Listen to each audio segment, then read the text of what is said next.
Hello, everybody. Thank you so much for joining us. Hope everybody can hear my voice. So, please welcome Mr. Haroon Kant, who is basically a data guy, a lot of focus on purpose of life, and he is the CEO of Teradata. Thank you so much, Haroon, for joining us today.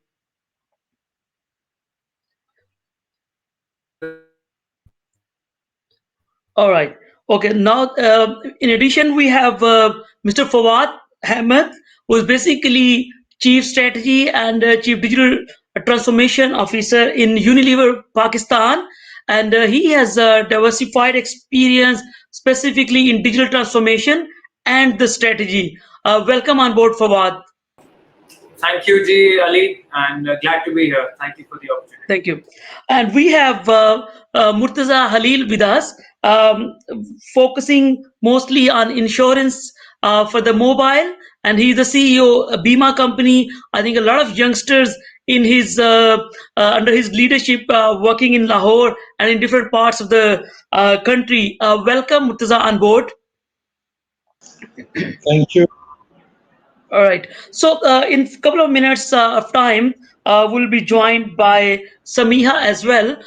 So, the topic today is part of the four session which we actually bringing through to different strategy and senior leadership team.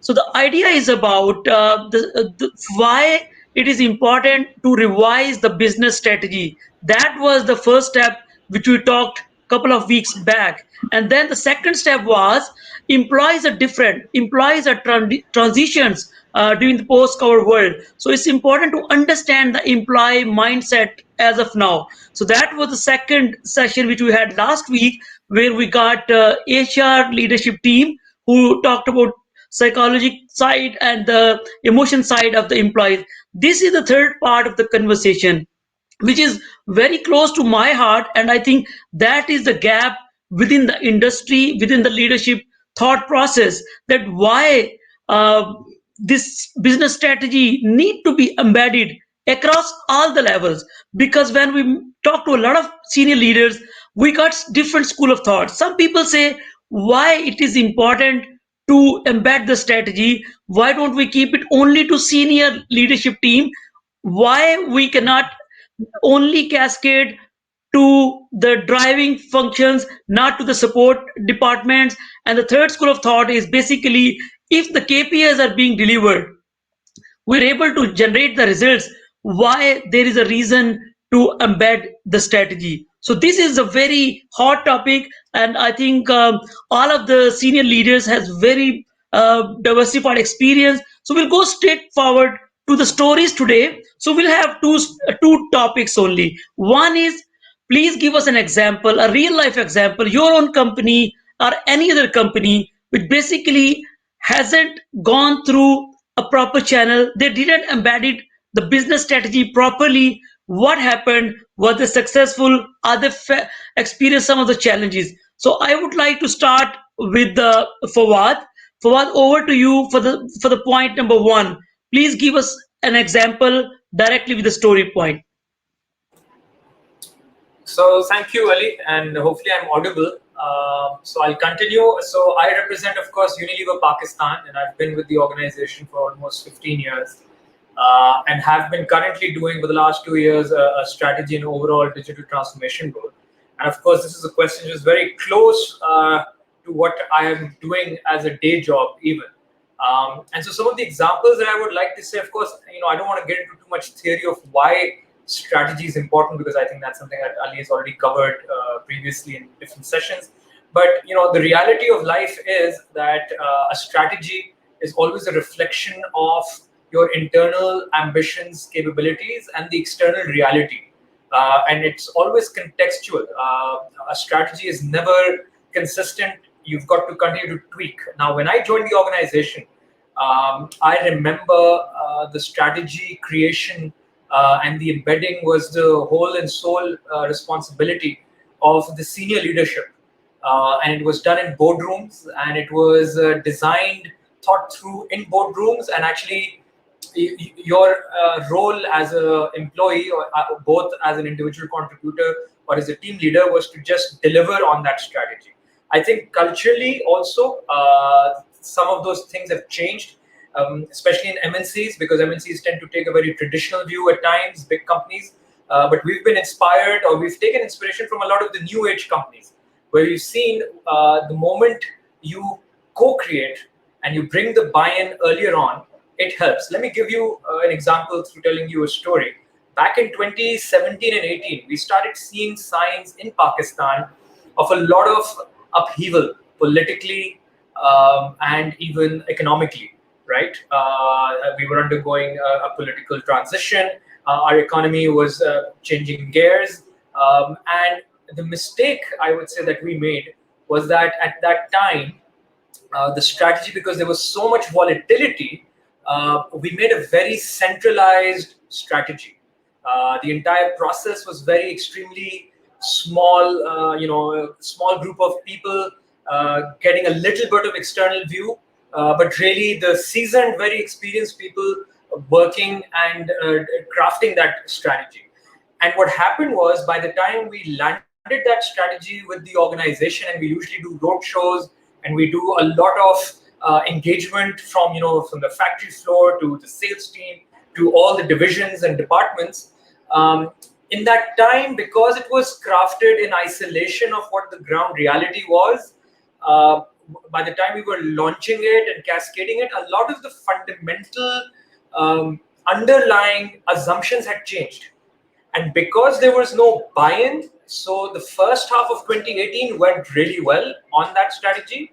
But because there was no buy-in, and by the time we were launching that strategy or embedding that strategy across the organization, the assumptions had changed. In the second half, people started challenging, and they said, "This is not what we would have done had we been in a similar situation." And therefore, there was a huge dichotomy which we saw entire 2018 and 19 kind of pan out, and it was a bad time for, I would say, the country and the company even, because we did not look at the realities, or we did not design the strategy, did not get the buy-in upfront of people.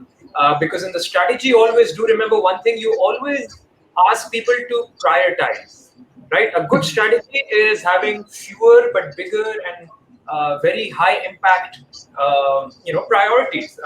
And when the circumstances, economic, socio-political changed, we were not able to move quick enough because we did not have the buy-in of people. Now, same thing during COVID, when everyone was at home, and even post COVID in 2021, what we have done differently, and something that we are seeing the results of both in COVID, alhamdulillah, and even post or during COVID right now, is that we've made sure we get the voice of each and every employee, so be it our factory floor people, sales people, into the funnel of ideas and a co-creation mode. So it is to hear everyone's views, but then again, when you've made the strategy, communicate it back and continue to take feedback. Whereas in the typical strategy cycle of pre-COVID, the strategy was done once a year. We now review our strategy every 3 to 4 months, and to say, do we need to take out of the 5 corporate priorities that we have, do we need to change anything? And to do that, you've got to take the view of the people. So there is a lot of buy-in, and alhamdulillah, I think this little change in the co-creation and the back and forth feedback, the flexibility that we've shown is helping the business grow very strong double digit. And again, the same time in 2021, the business and the political, political circumstances have changed in the last 3 months. Yet, because of the way that we did the strategy sessions this year, the business is not suffering as such.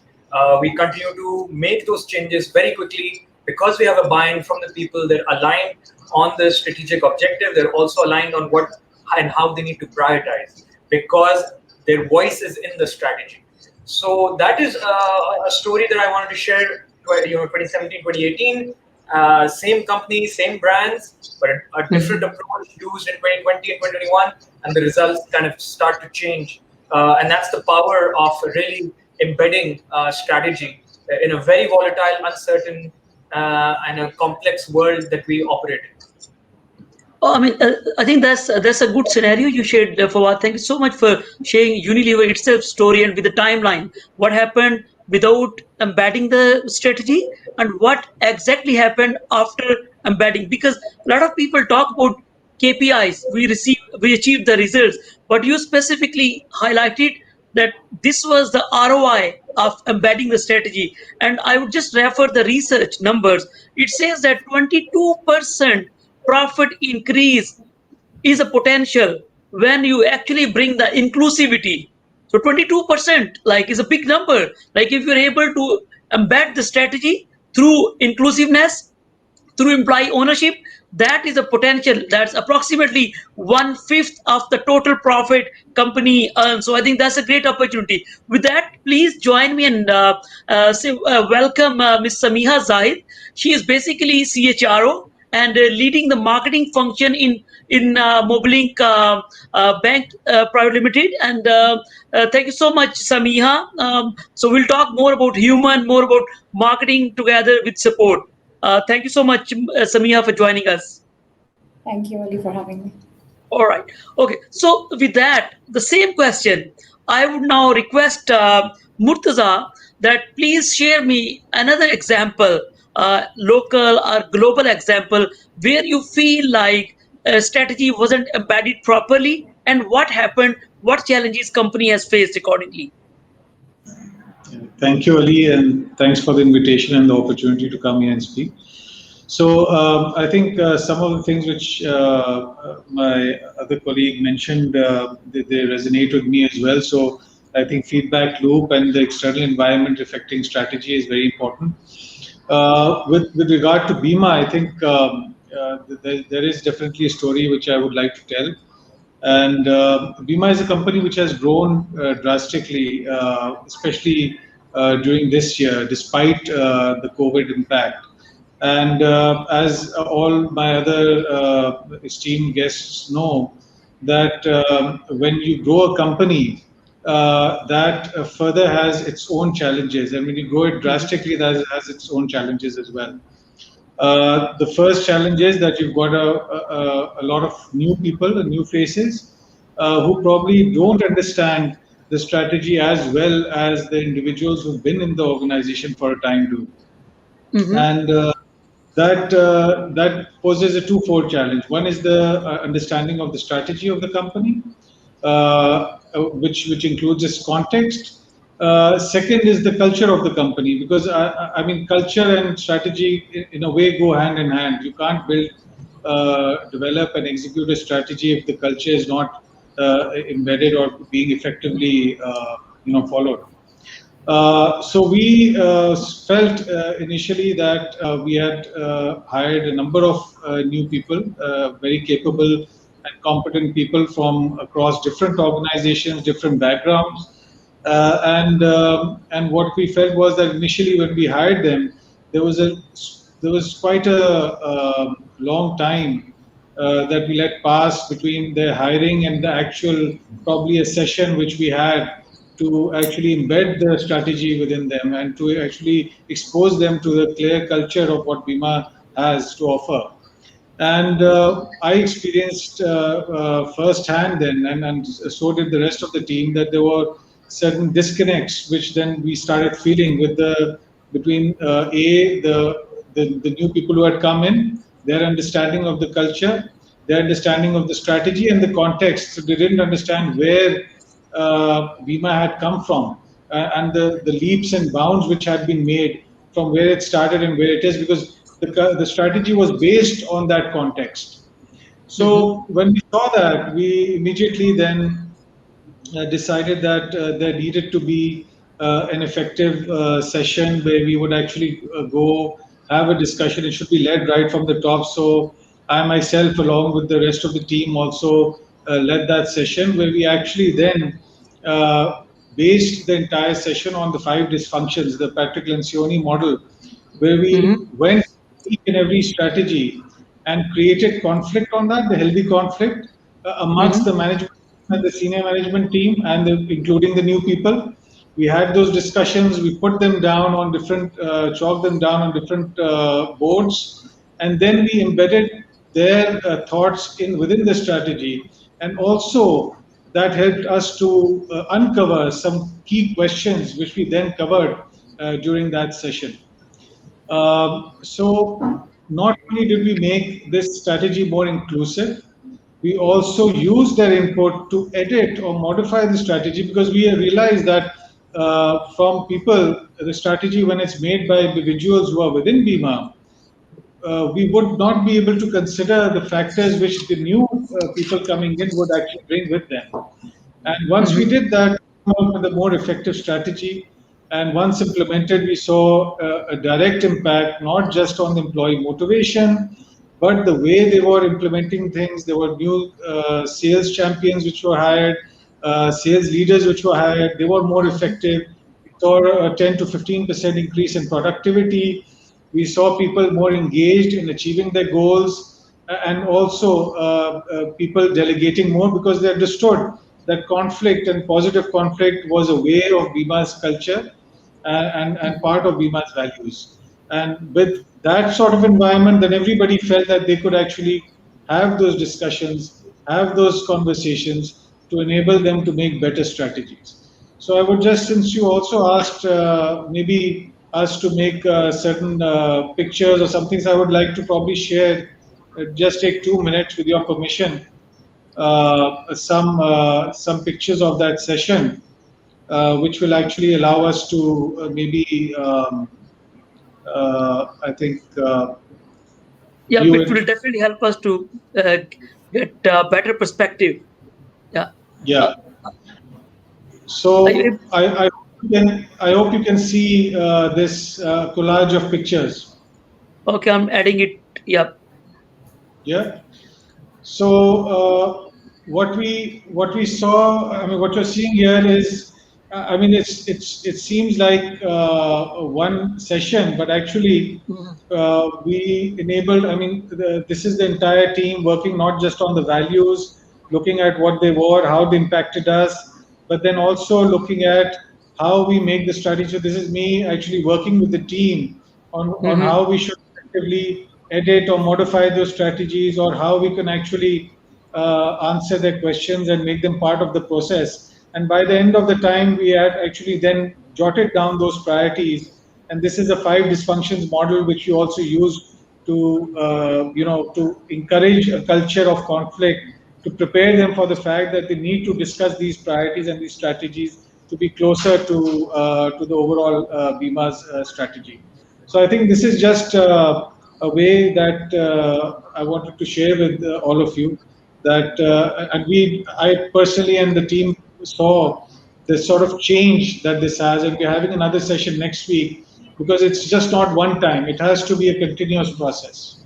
Thank you, Ali. Definitely, definitely. So, Murtaza, before I move to the next respectable panelist, I have one question. So, once you experience that the strategy is not being embedded properly and we're not achieving the results, so what was the driving force? Was it the leadership which was feeling like, okay, results are not being achieved, or it was other way around, like employees' drive was there? Like, because see, the research says that 75% business employees says that we want to know more about strategy. So I just want to know where was the drive came from.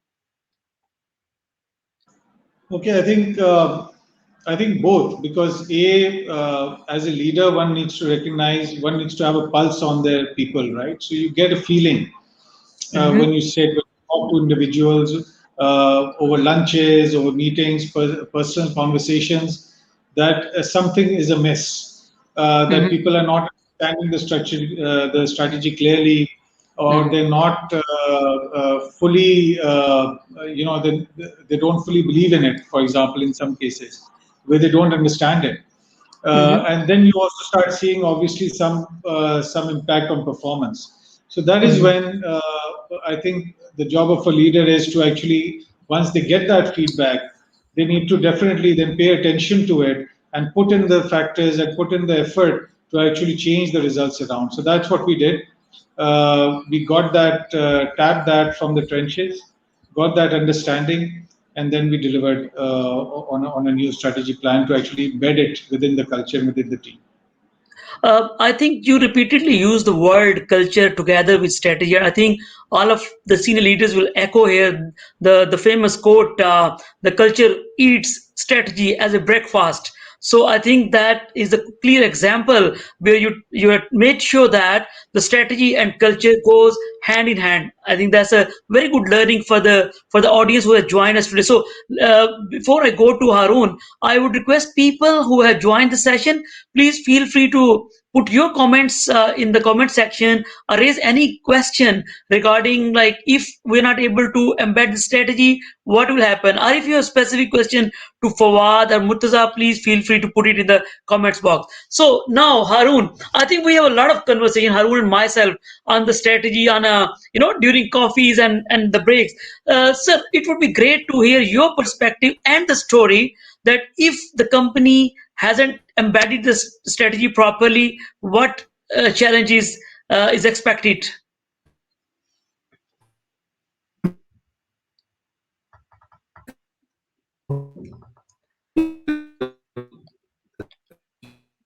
Sir, your voice is breaking. Uh, Voice is breaking, sir.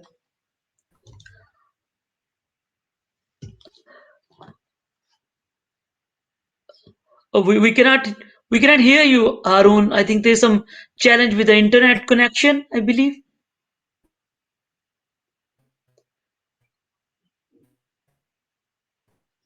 Okay, so yeah, so meanwhile, yeah, so he's disconnected. So meanwhile, he will just join again. I would request Samiha, because you got the perspective from Murtaza, you got the perspective from Fawad. We would like to ask the same question to you. What is your story specifically when companies do not embed the strategy properly? Thank you. Hello and Assalamu alaikum, everyone. So, Ali, I mean, you've been asking, what companies, what happens to companies. So, Mm-hmm, my personal thought is that this is something of the past, where companies would not actually involve employees in making their strategy and, trickling it down. If you look at the modern organizations or organizations who have a forward approach, that includes banks, MNCs, farm, oil and gas, all of the top companies actually know the importance of it. There's a very famous mm-hmm, quote of Warren Buffett where, he said it takes 20 years to build a brand, but it takes 5 minutes to ruin it. So before I mm-hmm, give you an example of an organization, let's just imagine you have an event at home, and you mm-hmm, want that event to be a success. Imagine mm-hmm, that the family members are just not talking to one another, and you want that dinner or that party to be a success. How is it going to look like? So just imagine mm-hmm, if there is something that you want to be a success at the end of the day, and you don't have a strategy around it, it's actually doomed to fail. You're actually planning it to fail, mm-hmm, because strategy is actually built at a different level, but the executioners or the doers are at a different level. So you have to make mm-hmm, sure that you sort of have that bridge in the middle. And the mm-hmm, reason why you have a strategy in place, or why you actually need a strategy, is primarily for many reasons. But the top is that the brand remains intact, and the brand has an uptake every year, every day, as the mm-hmm, customers come in. And the other very important thing, obviously, is the revenue part.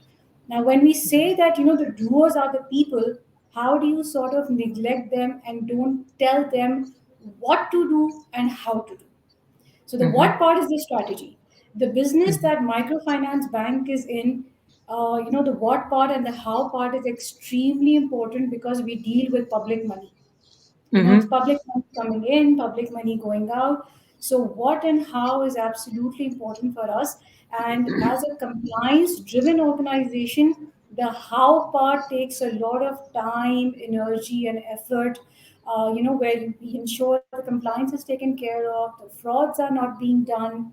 So a lot mm-hmm, of emphasis on people development, getting people on board with the targets, because you see the targets are not easy, and it's not easy for mm-hmm, any organization to achieve. mm-hmm, So what we do here at MMBL is that we make sure, and I'm sure all other good organizations do that, you empower people with those tools. And as mm-hmm, Murtaza said, And as Fawad said, having those values, having those conversations around values, telling them what to do and how to do becomes absolutely important.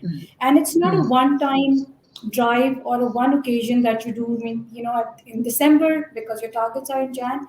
It has to be a hand holding which is done throughout the year, and keep on monitoring that, because that brand value is of absolute importance when you're creating your strategy around it. Okay. All right. Okay. So moving to Harun, Harun, what's your perspective now? Uh, the same question, story, example where the strategy is not being embedded properly.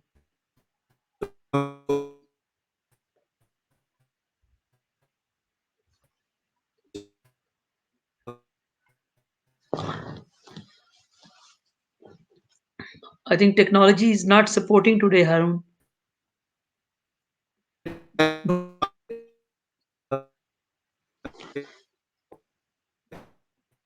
Sir, you can actually turn off your video, maybe. That might help.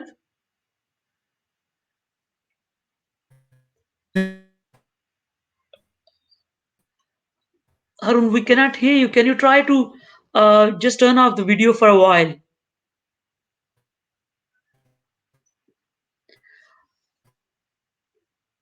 Yep.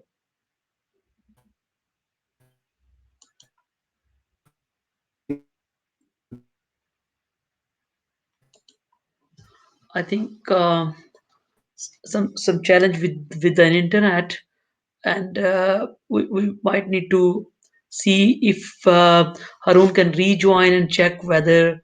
So you can try to plug in Ethernet cable, if or otherwise get closer to the Wi-Fi router. That's what I can say. Okay, so meanwhile, yeah. So I'll ask the question to Fawad. Fawad, I just wanted your opinion on this school of thought, where people say that the if the KPIs are being able to achieve, what is the reason basically to embed the strategy? And why I'm asking this one, because we just met last week, you remember, when you came to Islamabad, and you guys and the senior leadership was putting a lot of effort and going across the regions for inclusivity, and then to remote areas to talk to everybody, and creating a conversation. What do you think about this school of thought specifically? I mean, so why do we do this, or why should we be doing it? I think Samia mentioned this earlier that the old school was the results matter, and that's the end, and it doesn't matter how you go about it. I think in today's day and age, if you've got a very engaged workforce, uh, they will take more ownership. When they will take more ownership, and when the situation on the ground changes, they will tweak and take again, using that ownership, they would keep the end objective in mind, and then make those changes, tweak the strategy to make sure that if there is any blockage or obstacle, how can they either leap over it or go under that obstacle, right?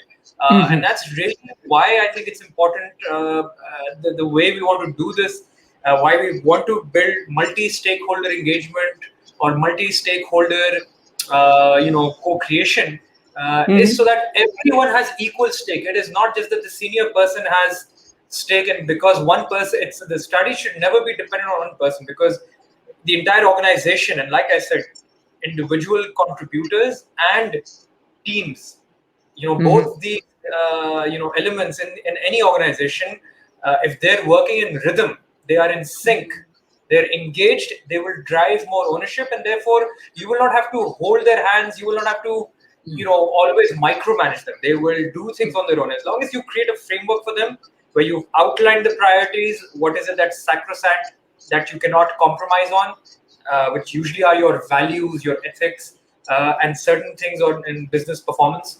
I think we've always been surprised that the big business like ourselves always aspire to work like entrepreneurs, but we can't realistically ever work like entrepreneurs.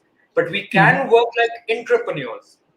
Yeah, Mm-hmm. so we own the priority of our function of our matrix organization and gel it up with, say, the corporate strategy, and make the big boat go faster. So that's really the business case, I would say. Better engagement, better ownership. And so when the ship or the waves or the wind are rocking or are changing direction, then people who are on that boat can adjust the sails on their own without them being told or asked to. As long as they know what their north star is, they will know what to do on their own. You don't have to micromanage. And therefore, people on the ground are the first ones to know when they need to adjust the sail. So if you have Mm-hmm. that ownership from them, they will not wait for a central command to adjust the sails. कि अगर sea is getting choppy or the wind direction is changed, because then they will take that ownership and adjust the sails and make the boat go in the right direction which you've set out with them to do. I think I love the word you use, the rhythm. I think that's amazing that once you do it, and especially the other metaphor you just used, the ship one, because when there's a trouble, then we cannot wait. We don't have time to wait for the leadership team to just drive it. It should be through the ownership. I think that is a very strong case you presented to change the school of thought. Because as Samiha, you guys are sharing that honestly, that everybody knows about strategy embedding is important. Hand on heart, we talk to a lot of people. Still, we have people, and I think these sessions, that's the reason are important to changing the perspective, like bringing the people who have this vision that inclusivity is far more important rather than exclusivity. So we'll try again with Harun. Harun, I see is sir आज मसला चल रहा है internet का air time खराब हो रहा है आपका sir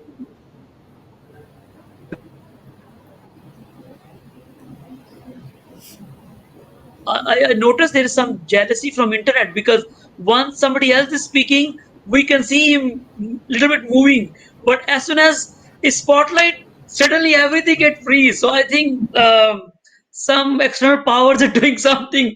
Harun, okay. So for the sake of time, I would. Yeah, so Harun, I think it's a sweet internet challenge. Maybe I think, but the rest of the people is working fine. So maybe some the internet quality. Yeah. So now, Samiha, the similar question on the school of thought again. School of thought.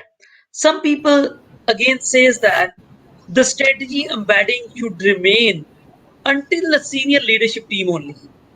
There's no reason that you embed, cascade the strategy until support functions and until the lowest level of employ of the workforce. What is your opinion and example on that one? So those companies can very well try it and experiment it for themselves. They should actually make strategies and don't tell people at all what to do. But when you actually include people, as Murtaza and Fawad were talking about, what are you actually doing when you include people in these kind of strategy sessions? You're actually building trust, and trust is the most important factor. If you have that in your people, and as one of my colleagues said, it's very important to set the sale, because in our business, again, when we're talking about public money, it's our loan officers at the last level who's dealing with customers. They Hmm. understand the customer psyche better. They understand what's happening. Now, during COVID last year, unlike many organizations, we were one of those industries that was not shut down. It just did not sleep. Hmm. The banks were open 24 hours, as for support for the public. So even during those COVID times, we asked people to be in the field doing business, whereas Hmm. head office was given that flexibility to work from home. Now that's a huge Hmm. disparity, right? If we ask somebody, they would say that this is actually unfair. But when you do Hmm. these kind of things, you build in that trust, you reduce that risk factor in your business. You know that Hmm. these are the frontline soldiers who are going to be in the battlefield to fight Hmm. for a larger cause that you have. So imagine, let's say, let's pick up a company like the army in itself. They do have strategies, right, when you're going into a battlefield. Hmm. Now imagine that the frontline soldier, you don't tell him what to do, how to do. You don't keep on informing him, this is your direction, this is where you need to go.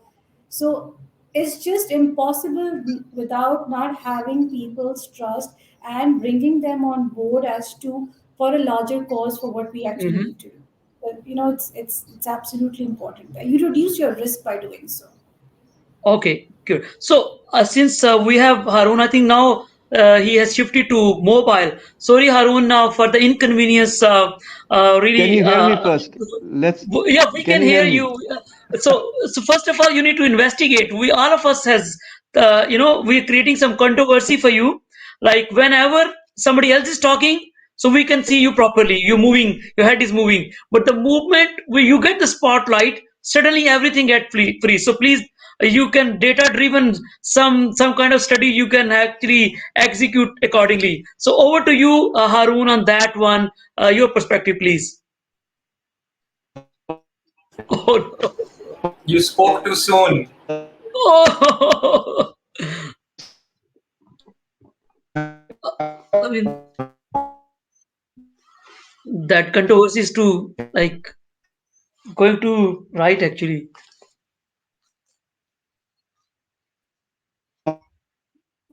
Guys, at least let's try to enjoy the music. We see. I feel a little bit piano. You remember, like, circle of influence and circle of concerns. So since we cannot control that, let's try to enjoy like piano kind of. No offense, but it's a technology. Yep, Harun. Yep, Can you hear me? yep. Very clear now. Okay. So these are my apologies, sincere apologies. It's the security settings on my phone and my laptop that are interfering with the StreamYard. Okay, So that is why I tried to connect a little bit earlier to sort these connectivity issues. this is fine. But anyways, so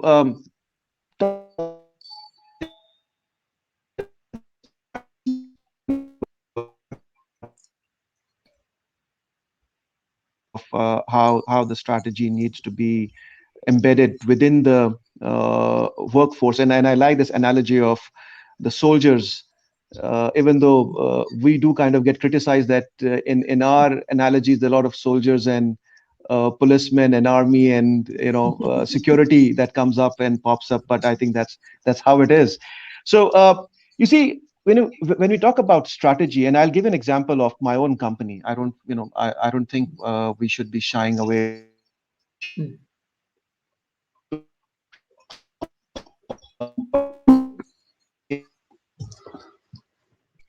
So, first of all, the diversity that we talk about has unfortunately been kind of hijacked in terms of the gender only. The Mm-hmm. diversity of thoughts is very Mm-hmm. key in terms of ensuring that whatever views and ideas that are coming up through different levels of the hierarchy are incorporated, because at the end of the day, it is them who are going to implement the ultimate objective for what the company exists for. Mm-hmm.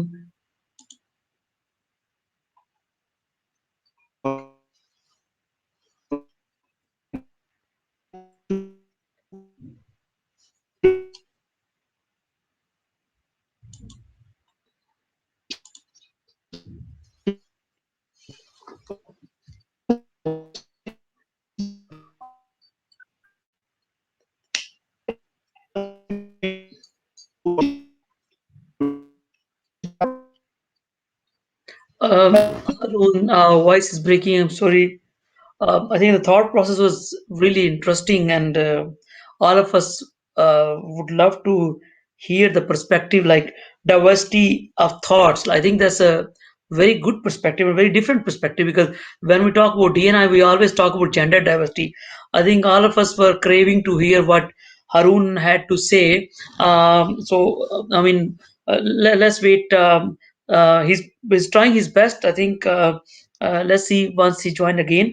So the last part of the conversation, ladies and gentlemen, So the point now, although we touch a little bit towards that side, but I would still say that bring and share some specific story, like where we achieve the objectives. Because see, again, I'll refer another research. 74% business leaders do not believe, even today, that their strategy will be successful. 74%.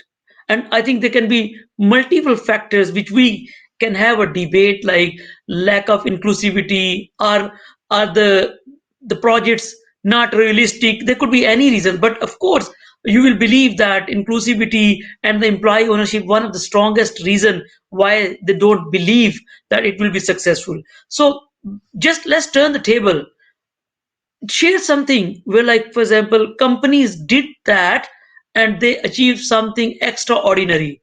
So if we have specific some examples or some scenario, so I would request to start with Murtaza. Murtaza, please share some success story on that, please. Sure, thank you, Ali. So I've shared one, but there's another example which I can share. So recently we've made one of the core pillars of our strategy. I mean, customer insights to be one of the core pillars of our Mhm, strategy. It was one of the priorities, but we've now focused more on that. And one way to focus on customer insights would have been just to call everybody in the team, mhm, in a meeting in the morning, and tell them that look, we need to focus on customer insights, and this mhm, is the NPS score that we need, or this is the kind of decrease in churn that we need, customer churn that we need. But mhm, I don't think that would have gone anywhere. So what mhm, instead we did was we brought the context on the table. So mhm, one of the contexts which drove our global team, and Bima is a Swedish company, again founded by Christopher Gertsen and Matilda Storm, and back in 2010, I started in Ghana, and in Pakistan now we have over 4.2 million customers and 1,500 mhm, employees. So then we brought the context on the table, and one of the key, the pillars of that context was a book called Working Backwards. I'm sure some of you have read that.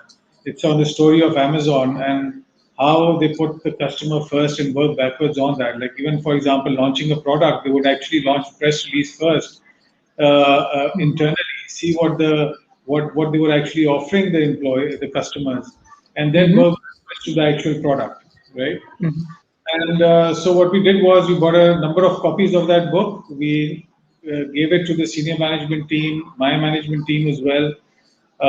We went through that in detail. Then we came back. We had a discussion on that, and that gave us the actual context of understanding why customer insights was so important now compared to any other reason. And mhm, and one of the core reasons was that is what has brought companies like Amazon to where it is right now, and that's what companies like Bima need now to actually go forward and make their take their business forward to the next stage. And we did that by giving this additional context, by having that discussion, and then encouraging them to innovate in their own specific areas. So over just a couple of months, we saw that each and every department was coming up with new ideas of how to further innovate and how to have multiple focus groups, multiple surveys to actually mhm, understand our customer better and how to feedback that into a constant feedback loop to the product team and to the sales team so that they can take that feedback into account and serve our customers better. One of the mhm, things that come out from that is the importance of engagement or constant engagement of the customer life cycle. So not just mhm, when the customer has joined, but each and every month mhm, post the customer joining, either month zero, month one, month two, month three. And all of mhm, that has come through this, through giving the context down to the leadership team or to the management team, and then driving the decisions from them. So making them a part of the strategy, part of building the strategy, rather than just having a top-down approach, have a bottom-up mhm. approach, and have a more inclusive and more successful strategy. So that's what I've seen recently as well, as far as this particular area of customer insights is concerned. So, Murtaza, you recommend like to build the case. whoever is the participants, they should try to read that book working backwards. Yeah, so that's a good idea where they can build the understanding further. Yeah. Absolutely. Okay, so one of the comment we received from one of the participant, so the person has Kashif Nakwi. The person has put his perspective that major reason for non-belief is due to SWOT are not done realistically. Fawad, I would like to have your quick perspective on that one before I move to the second question. Yeah, I mean, the first question and the second comment, I think, kind of links up with how I feel. The approach that I like using in building an embedding strategy is to always, the natural bias that one has is for his or her own function team. You always Mhm. try to think just from that lens, and that's your Mhm. line of sight at best. What we've done in the last 2 years differently, it's an experiment. It is working, and therefore I'd Mhm. like to share is I try to do a mixing session. So when I'm making a corporate strategy for say sales, I will make Mhm. sure that the SWOT part is being done by non-sales people. And I'm a big believer Mhm. of always taking out that bias, because you tend to then, as Mhm. employees, because of how your incentive structures are, you tend to play safe, low ball, and therefore make the case that whatever I'm doing is the right thing, and therefore I don't want to change. So status quo ko Mhm. challenge karne ke liye, it's always good to get within the organization a different viewpoint. And if you can Mhm. institutionalize that through creating the right scrums or through the right squads जो multifunctional हो, then that will increase the strength of the analysis that you're trying to do, the problem that you're trying to solve for. So एक और जो चीज है which is linking up with the second question, maybe I'm jumping the gun here, is I don't call it a strategy session when I bring it to the people. Mhm. Yeah, I give it, a very different name. I don't make it sound as if, because strategies, you're right, वो top down लगता है बस अब number करना है, ये सिर्फ एक Mhm. fancy presentation है. We talk about the bigger purpose क्या है, what will be our north star, what will be our higher calling, उससे लिंक हर वक्त करते हैं. So it should not, strategy का जो मसला है वो ये होता है कि आप बहुत ज़्यादा times what पे बहुत focus करते हैं. And Mhm. therefore, a lot of these sessions are all out about the fancy what हम क्या क्या करेंगे. Mhm. What's missing, and what I strongly, would recommend, people who are listening in to do, is to link it up equally with the how, so that there is that bigger purpose that you're sharing, but equally the why, because in that will feed into each other. So it's a very nice framework. And यहाँ पे भी मुर्तजा ने एक book के बारे में बताया, Working Backwards, which is an excellent book. Again, 2 thumbs up for it. I would equally ask people to read Simon Sinek की The Infinite Game, which brings this out even more sharply. कि यार, what is not, everyone speaks a lot about what, but it's the why and the how, which is a lot to do with the mindset. Because अगर आप mindset लोगों का change नहीं करेंगे और वही typical होगा कि यार अच्छी presentation की, खापा दिया और बस समझा कि हो गया काम, forget it. Because the moment the dollar will jump from 165 to 175, वो किसी को ना खाना याद रहता है ना वो याद रहता है, and they panic. But if you keep it as an ongoing exercise, not as a once a year, but as an ongoing exercise, cross-functionally bought in, trust me, the power of that is much more. And that's something that we've been doing, time, tried, tested during COVID. COVID से अभी तक अल्लाह का शुक्र है बदतर time नहीं आया है इस पूरी सोसाइटी पे.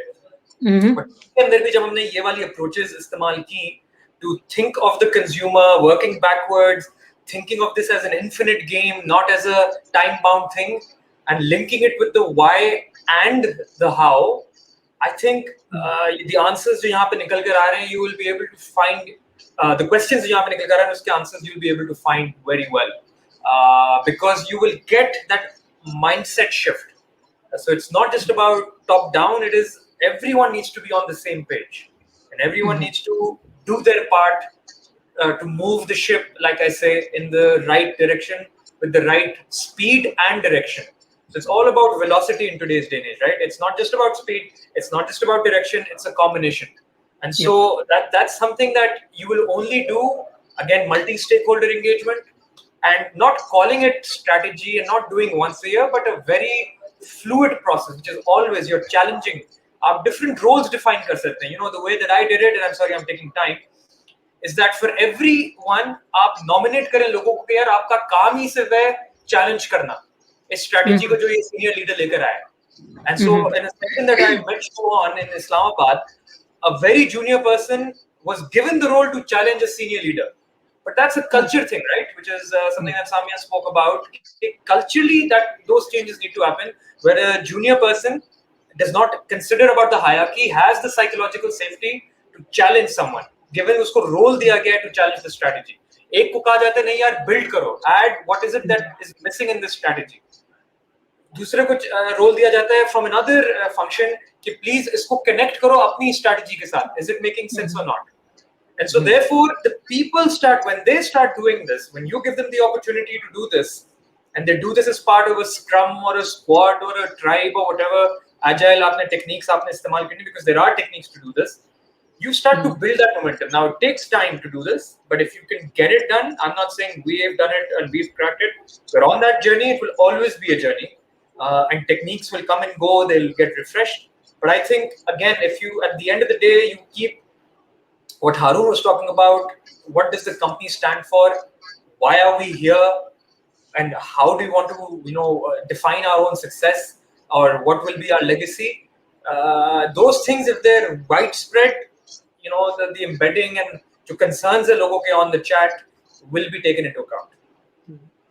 Yep. So I'm actually really loving this session because there are multiple things coming out. Because first of all, as even you just shared the strategy, rather than you say strategy, you define it with the purpose. I think that's something a very good takeaway from here. And then again, for the viewers, I would say that after this session, we will send this session recording to all of the strategy leaders in Pakistan. That's my promise with you, because I think this session is actually itself building a very strong business case. Whoever is not a believer, I think, will be able to shift something. And thank you for sharing the second book as well. So it's a transition. It's this platform where we're talking now. We talked something about it, and then we got two further readings as two books: Infinite Game and the other one, Backward Working. So I think working backward. So that's a good the next step for the people. Last 1 minute, 1 minute, one view for everybody. I'll start with Samia. See, every year, salespeople think that when there's a sales conference, it's a party, it's a music, food, everything. Once they come back, there's no strategy. There's a keynote. CEO speaks something about, but we talk about people. Everybody's talking about, yeah, musician was good, or food was good, hotel stay was good. I want to know everybody's opinion now in 1 minute's time.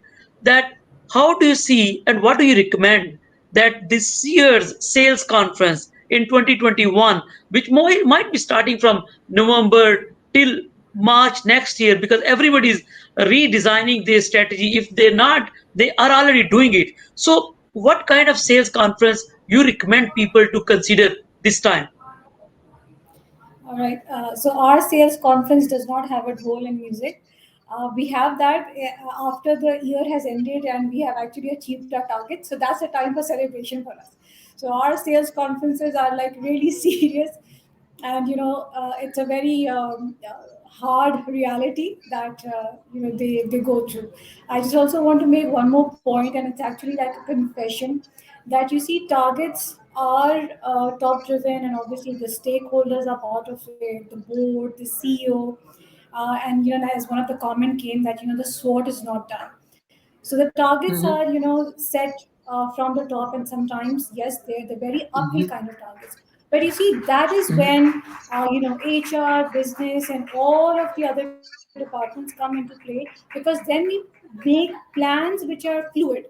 So you जाना है, अच्छा you जाना है, so let's bring in this, let's do this. For sales stuff, then you have those incentive schemes coming up, as a booster. So you keep changing your path, but obviously, yes, the target does not change. Hmm. You can navigate around, what to bring in for people, what not to do, what is obsolete, what needs to be changed. So I think Hmm. that's the message that I would like to give, because targets are generally, in some organizations, yes, very uphill. And to support people, to give them that boost, your plans which are behind that strategy needs to be really fluid and helpful for the people to achieve it. Thank you so much. So 1 minute to Murtaza. What kind of sales conference you recommend people to consider? Considering the dollar rate is like 175 and no money, no business. So please, actionable for the CFOs and the CEOs. I've just approved a sales conference today, so it's funny you would ask that question. But actually, I think the fun part of it should be on a separate day, so that should be like a Hmm. fun day, and it should be named as such. So Okay. strategy sessions under the guise of or fun under the guise of strategy doesn't work. But the Hmm. strategy session, I think, can be more effective if we give more time to people to speak up Hmm. rather than the CEOs or the senior management team just speaking. I believe in sessions where we have boards across like around 10 groups different, and then we Hmm. ask them to put their thoughts there. We take down Hmm. those thoughts, we pick a few of them, and then we actually implement it. So when Hmm. people get the habit, when they see that that's the kind of rhythm which the company has in strategy session, they are more productive, they are more keen, and they are also interested in attending that session. And they remember that, oh, this is my comment which has been taken into account. So when you involve people, they will automatically be feel more energetic. You won't need fun or loud music or something like that. You still need probably lunch, but that's as far as it goes. Okay. Fawad, is your recommendation to the directors and the senior leadership team. I think I agree with Murtaza that building that team cadence and that positivity is of course always a plus. You can't really quantify it, but it is absolutely required. Now, whether you do that beginning of the year or end of the year, again, it's a business call.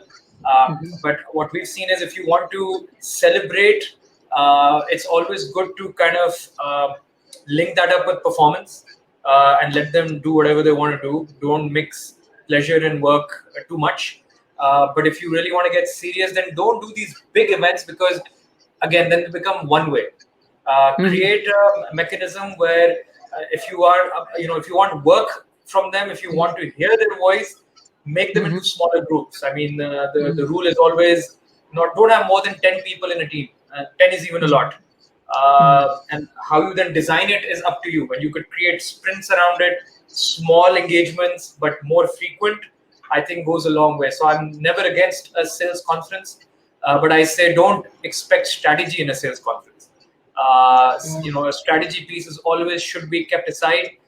You need a different mindset. Ideally, a strategy session should have a pre-work so that you Uh-huh. get your even before you come in, you're warmed up as to what is expected from you. Because Hmm. sales conference people are not there to work, right? But if you try to force fit work just to justify it, I think that goes amiss. So that would be my 2 cents. Great. So I think it's a good direction to the viewers and the strategy and the leadership team that sales and strategy should be kept aside. So entertainment and the work should not mix too much. Of course, it shouldn't be too much boring. Nobody's saying that. So with that, I think very valuable session. Very valuable session. I think we can talk further on that. But I think I promise with you I'll share the analysis with you how many people joined. Plus, what we'll do will ensure that this recording I think is a very precious this 60 minutes which we had just discussed it should be reached to the right people as well, so we will send it to all chief strategy and the CEOs to the maximum of the companies in Pakistan. That's my promise with you, and thank you so much of your time, Samiha. Thank you so much for your time, Murtaza and Fawad. Very kind of you for joining us. I apologize with Harun, and I promise with you that I will get a video from Harun and I will share with you because I can bet because the way he started, all of us were so much interested together with audience.